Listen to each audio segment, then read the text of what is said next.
welcome to the Technical Staff and Theatre Workers podcast. It's the podcast in which I talk to people who work backstage in the technical theatre industry about how they got in, their experiences, and any advice they can give to anyone getting in. This is episode 1 of season 2. We're back with the new season. Really enjoyed doing the last season, and I hope you enjoyed it as much as I enjoyed recording it. Love noticing all the downloads, all the listens that people are giving it. Everybody seems to be giving it a big thumbs up, so that's really great. So without further ado, let's get on to our first guest of season 2. Hi, with my guest at this time, if you'd like to introduce yourself, and what is your current position in the industry? Hi, I'm Chris Boone, or Booney, and I am Technical Director for Delfont Mackintosh Theatre Group. You're like the biggest guest I've ever had. Far from it. Far from it. How did you get into theatre? So from an early age, I did a youth theatre and at school an amateur theatre. So I was always involved in the arts as an early age.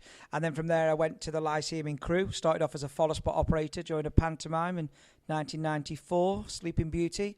And during the technical rehearsals, the ASM, who was the boyfriend of the Dame, ran off with a panic attack, and over the comms came a call, does anybody know any ASMs? And I said, oh yeah, I can do that. Didn't even know what ASM really stood for. And as I came down from the gallery to the stage, I was thinking, what is an ASM? What is an ASM? I had a great time at the Lyceum for about 4 years, became stage manager. So yeah, it was a great training ground for me there, and we had lots of different productions over those 4 years. Excellent. Did you do any training anywhere? No, I have no formal training. Great teachers around, and people, mentored me over the years and shouted at me, and I learned that way. So just learning from on the job. Yeah, just on the job. Yeah, no formal training. Okay. So your first job was obviously at the follow spot operator. What was your first, let's say, professional job? We say, like your first tour, or Yeah, so from the Lyceum, I went to moved myself up to the in-house stage manager there, and then went to the Regent Theatre in Stoke-on-Trent, which was a receiving house, as deputy stage manager. Oh, I love the Regent. I toured into there many times with its dog leg lift. Oh yes, I was there. Yeah. We were there when it opened, and you're just thinking, why has somebody designed a getting door like that, and a lift that doesn't go down with the seats on it, and etc. And then I went on tour from there with Dr. Dolittle. I went on tour with. Oh, fantastic. List of any other jobs you've had. So from Dr. Dolittle, I did the Miss Saigon tour for many years, which was fantastic. About 24 trailers going around, sitting in theatres for 12, 16 weeks at a time. And from there did Cats, and I always think of Cats as my university time, because the show wasn't that technical, and that's the only time I've ever looked after the cast. I got convinced to do technical stage manager on that, and it's the only time I've ever looked after the cast. Not really my forte. Scenery doesn't answer back and hasn't got too much emotion. Has it always been stage management that you've done? Have you done any other technical side? So it's more it's more head of stage, carpenter. That was my way into that, and then did Mary Poppins over in Bristol, the original production of Mary Poppins, and then came to London with that for supposed to be a couple of months. And during that time, Nick Harris, who was the technical director at Cameron Mackintosh, asked me what I wanted to do next. Said I wanted to get into production management, and then they offered me a job at Cameron's technical office as assistant production manager. And over 15 years, worked my way up to senior production manager before moving over to technical director at Delfont Mackintosh Theatres. And then in January, I'm moving back on a secondment for a couple of years to be technical director for the UK for Cameron's producing leg. Oh, fantastic. What would you say is your favourite job that you've had?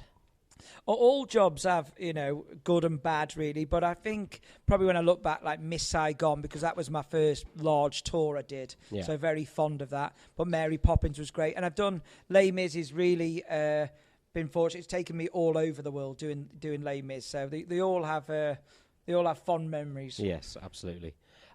So have you come across any issues in the industry? Anybody holding you back? Anybody getting in your way for applying for jobs, or have you been pretty? No, so okay. severely dyslexic and stuff, so sometimes you may think that's holding me back, but I think that's given me more of a push to make to more of a drive. Yeah, more of a drive. I remember phoning my mum saying, "Oh, I've got a job in the office," and my mum's like, "You should not be working in an office. You can't keep still. It's not your thing." But I said, "It's not just sitting in an office, Mum." So that's really given me a drive to succeed in this industry. Excellent. Hang on a second. What would you say are the pros and cons of working in the industry? I still think today I've worked, since I'm 16 and 45 now, and I never wake up in the morning thinking I've got to go work. I always wake up thinking, it's just a way of life. It is quite demanding, I must admit, the hours and stuff like that. But I think that, the benefit of working on something live each night really outweighs that. Yes, absolutely, it does. It does. What would you say? There's any common misconceptions from people who are trying to get into the industry and what they think of what it's like? Yeah, I think there's a big drive now on when I do talks with drama schools and stuff about work-life balance and all that. But it is quite difficult. We do work in the entertainment industry. We do work in the evenings, we do work at the weekend, but we're all working together to try and get that balance, so we're not in the theatre stupid hours. And the hours have got better, I must admit. When we do load-ins now, it's a bit more structured. You don't do an overnight load out and then a load in the next day like we used to. Yeah, I remember doing that. Yes, it used to be. It was always a case of you did the job until the job was done. And sometimes that was really hard work. Yeah, so now with better scheduling and better planning, we hope it doesn't always work out that we give people, the right amount. We have to now the right amount of breaks and the right amount of rest time, etc. Yeah, you do a lot of talks with younger people in colleges and things like that. What drove you to doing that? I was. With a DMT, we've just started, 2 years ago, we did our apprenticeship program working with Chichester College. And I just think, I was very fortunate, back when I was 16, people give me that opportunity. So I think the least I can do is give those opportunities back. Yeah, so doing lots of work with all sorts of theatre companies, from all over. Tomorrow, I'm over in Nottingham University, where we do the Mackintosh Design Prize, and then do a lot of work with Tramshed Theatre in Woolwich, which is fantastic. They've got a disabled theatre group there, and one of their members, Marcus, who's on a placement now. He does 4 hours a week with us on the electrics. And we're just building him up as well, and his skill base is fantastic. Excellent. What advice could you give to people who are trying to get into the industry? Just be patient, and then when people do offer you that job, just take it, 100%. Have a number of people who want to come on work experience. Then I say, work experience will be Monday to Friday in these hours. I can't do this, I can't do that. And I'm just thinking they're not going to be cut out for that. If somebody gives you an opportunity, just take it 100% and give it you all. Yes, absolutely. We had somebody who wanted to come in depth for us a few weeks ago, and we called them up and said, okay, we'd like you to come in and learn. And they said, well, that's fine, but I can't start till 8 o'clock. Well, if you can't start till 8 o'clock, that's half an hour after the show started. Yeah, so I'm not sure that's going to work. So yeah, absolutely, take the work hard. And lots of the work I did in my early days was volunteering. I'd do an in and an out, and I get paid for that. But in the week, when there was no stage crew or anything, I would say, could I come in for 4 hours to learn flying and all the other bits and pieces. People are more than willing to teach as well. That's the thing. Paying it forward is a big thing, I think, in the industry. You touched on it earlier when you said you were follow spotting, and they said, does anybody know an ASM? And you just said, well, I can do it. And that's the thing. It's you can do it. Anyone can do it.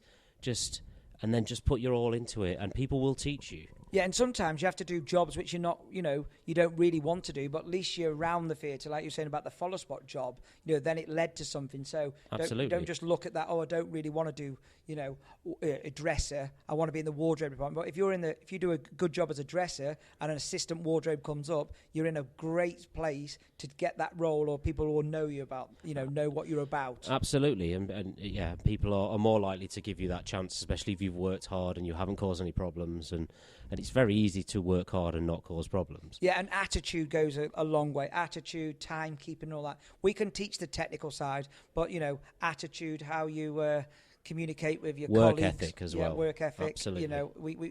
We can't teach that. We can teach the technical bits, but the other stuff, you've either got it or you haven't. Excellent. Well, that's everything. Thank you very much for joining me. No problem. Thank you. Thank you so much to Boone for that. That was really good, really insightful, and a really big guest to have as the first guest of Season 2, I thought. Thank you so much for listening to this. Thank you so much for downloading it. It's been really great, really loving it so far, and long may it continue. Thank you to all the guests that have been on, and I shall see you all next week.